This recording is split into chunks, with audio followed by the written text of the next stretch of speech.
Today we're going to show you how to get your door code on your 2017 Ford Edge. First of all, check your manual, and if you don't have your cards in here, then you'll need your 2 key fobs. Let's get started.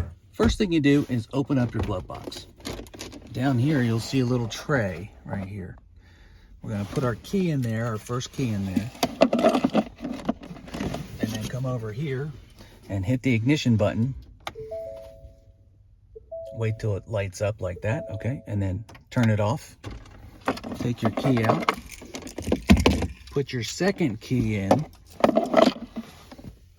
Come back over to the cart and do the ignition button. And then it should come up on your screen right after this. And that's your code. Our door is locked and we have our code, which was 53935.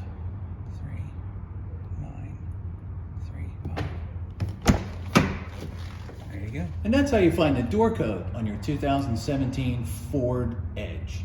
If this video helped you, please click like and subscribe to our channel so we can show you how to make more fixes to your cars. Thanks for watching.